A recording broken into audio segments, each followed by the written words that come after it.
महायुतीमधल्या 4 जागांवर अंतिम तोडगा निघाल्याची सूत्रांची माहिती। छत्रपती संभाजीनगरमधून संदीपान भुमरे, कल्याण डोंबिवलीमधून श्रीकांत शिंदे, ठाण्यामधून नरेश म्हस्के किंवा प्रताप सरनाईकांच्या नावाची चर्चा, तर पालघरची जागा भाजप लढणार असल्याची सूत्रांची माहिती।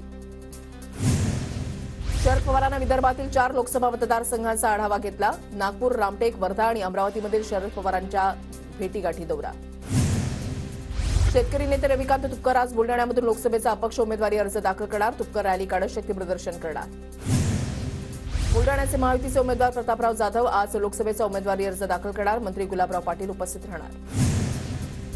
परभणीमधून ठाकरे गटाचे नेते संजय जाधव आज उमेदवारी अर्ज दाखल करणार। संजय जाधव परभणीमधून निवडणुकीच्या रिंगणामध्ये उतरणार।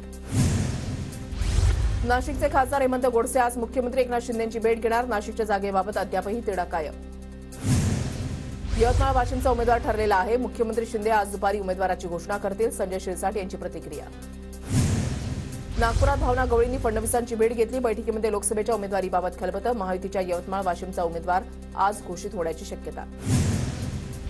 वर्ध्यामध्ये शरद पवार गटाचे उमेदवार अमर काळे आज उमेदवारी अर्ज भरणार। शरद पवार आणि अनिल देशमुख उपस्थित राहणार। केंद्रीय मंत्री नारायण राणे आज संध्याकाळी 5 वाजता पत्रकार परिषद घेणार। रत्नागिरी सिंधुदुर्ग लोकसभेचा वाद कायम असताना पत्रकार परिषद आयोजित केल्यानं चर्चांना उधाण।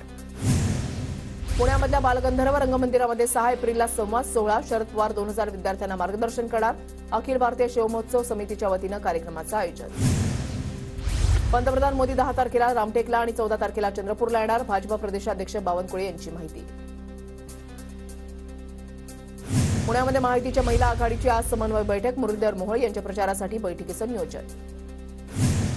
येत्या आठवड्यामध्ये भाजप महाराष्ट्र प्रभारी दिनेश शर्मा राज ठाकरेंची भेट घेणार असल्याची माहिती। एकनाथ शिंदे अजित पवारांसोबतही साधणार संवाद। परभणीमध्ये महादेव जानकरांकडून अल्पसंख्याक समाजाच्या नेत्यांच्या भेटीगाठी। काँग्रेसचे माजी महापौर माजू लालांचीही भेट घेतली। पुण्याच्या शिरूरमधील आंबेगाव इथे अमोल कोल्हेंविरोधात झळकले बॅनर। विद्यमान खासदार साहेब 5 वर्ष तुम्ही कुठे होतात, तसंच 5 वर्ष मतदारसंघामध्ये नाही, पण प्रचारासाठी तुम्हाला वेळ कसा भेटला, असा बॅनरवर आशय। नांदेडमध्ये शिंदे गटाच्या कार्यकर्त्यांचा चिखलीकरांना विरोध। कोण प्रतापराव चिखलीकर, आम्हाला काही घेणं देणं नाही। भाजप पदाधिकाऱ्यांनी विरोध केल्यानंतर शिंदे गटाचे कार्यकर्ते आक्रमक। रामटेकचे शिवसेना उमेदवार राजू पारवेंना शिवीगाळ। उमरेडमध्येच निपटून टाकू असा उल्लेख असलेला व्हिडिओ व्हायरल।